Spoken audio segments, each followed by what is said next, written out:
So if I were just to take a snapshot and you put a gun to my head and you said, how would you characterize the role of the commander vice the role of the senior enlisted leader?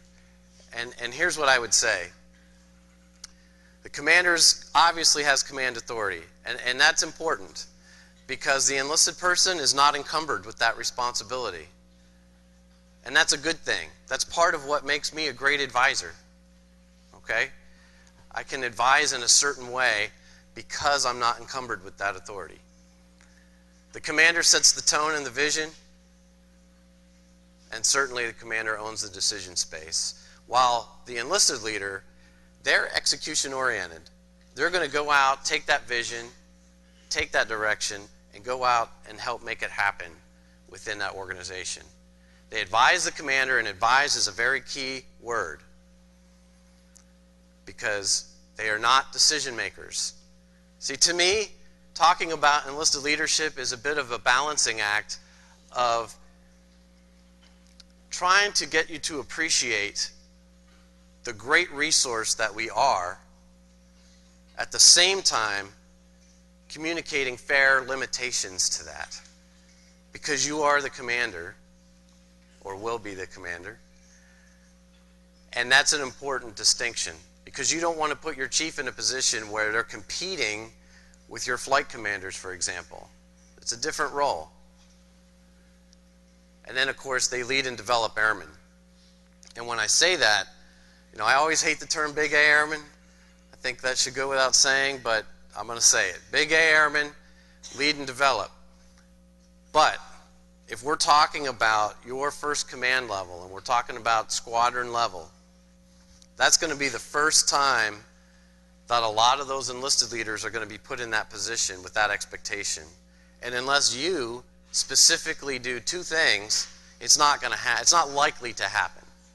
And those two things are, you need to sit down with that enlisted leader and specifically charge them with that responsibility. Sergeant Horn, I really want you to mentor my lieutenants. I've got a young flight commander, and I want you to mentor that flight commander. Because the role is newer, they may be hesitant to jump into that role. So your specific direction is important. The other thing, of course, that has to happen is you need to tell those young officers, because that might not be an expectation that they have. You're going to what? You putting some enlisted guy in charge of me? No, not in charge of you. They are going to help show you the way. They are going to be a resource for you. So those two expectations have to be really explicitly drawn out by you for that to be effective. It is a responsibility that is clearly leveled on us, but it's one that we don't always embrace without some encouragement. Slide. So let's talk about this role of the enlisted leader. There's really, you could break this down into a few different pieces, and I would say the primary piece is advisor. All right? And the most thing, we already talked about, they're not encumbered with command authority. That makes them a little bit freer to make some judgments. It's going to shape the way that they give you that advice in a way that's different than you might have to execute. Okay, and I think that's a good thing, especially if you're cognizant of it. Now, typically, they are not distracted by promotability, particularly when we get to wing commander level and a wing command chief, because there's no E10. All right? And once you're a chief, you're a chief. Now, the caveat I have here, and this is worth a little digression, is that we do have some chiefs that get caught up in this, somehow command chief is E10, and they're going to want your shiny star on the top of their paper so that they can, you know, get into this command chief track and succeed in that. And what I would tell you is they do need to be reminded that command chief is not a rank, it is a position, like commander. That's important. And what you'll find is, the one thing I like about an officer's typical career path is that they will be a commander, and then they will go be somebody's, you know, exec, What did you think I was going to say? Be somebody's exec, they're going to be a staff officer, they're going to trade in their big office and full staff for a cubicle and a phone. And I think that's great because it emphasizes the importance that really it's not about you, it's about the position. And that as command chiefs track, we're playing beat the clock. Remember, I told you only 1% of a percent. So if a typical person, if they make chief, make it at 23, 24 years in service, and they don't let us serve past 30, how do I develop a MAGCOM command chief? Well, I do it by going from command chief job to command chief job. And there's a little bit of a danger in that because they never get to come back out and feel the pain of, not as many resources, not, having to have everything at your disposal. Kind of get the DV treatment to some degree. Too long, all in a row. So I just kind of throw that out there because you will be senior mentors. We need to mentor each other. And I'm not going to pretend that either world is perfect. But having said that, typically, really, they're not worried about their promotion. Like a young captain, let's say you are a squadron commander and you have 4 flight commanders and they're all captains. What are they doing? They are vying for your strat. That drives behavior. And if you've got to be honest with yourself as a commander, that drives behavior. It drives what they tell you, what they share with you, how they execute their daily mission. But that senior enlisted leader is not in that same box. So that's a value. That is a big value. Sometimes, and I will tell you, especially you get to the wing level and higher, but that command chief or that senior enlisted leader, superintendent, is the only enlisted person in the room. Because you're going to do a lot of your meetings, as you should, your flight commanders, or wing commander, group commanders, and then a handful of people, maybe DS, or, depending how you're structured, you've got a DO or vice. But typically, that superintendent, that command chief, that's going to be the only enlisted person in the room. So when they're not in the room, that's 81% of the force that is not represented when you're trying to solve problems. That's years of tactical, technical experience that is not in the room when you're making those decisions. So it is very important that you are inclusive. There are some times when just the officers should be together. But I would argue that it's not that often, that one enlisted person needs to be in that room. The other thing you're doing, you're exposing that enlisted leader to officership. And that's very important because I have had generous, unselfish commanders that I have worked for in my career, I am very good at giving young officers good career advice and direction because I understand how those careers work in a way that if I had not been in the room would not be possible. Okay? So it's very important that you include that and that you're fairly open. This is that balancing act. I get some of these borderline situations. I get some good questions. Chief, do I talk to my senior enlisted person about officer discipline? I get some strong feelings sometimes on that.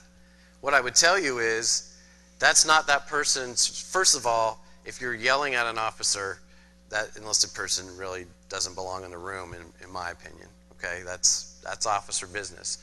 But a discussion about how that discipline is going to affect the enlisted force or what the perception of that is with different COAs, that's a worthy discussion with your, and because they're in the room, they have maybe seen some things from a different perspective that you may not have.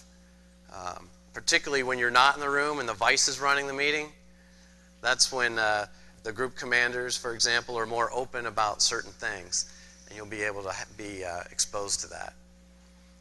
So as I said, years of experience, part of the 81%, And discipline is a great example because the way you discipline enlisted people is inherently different than how you discipline an officer.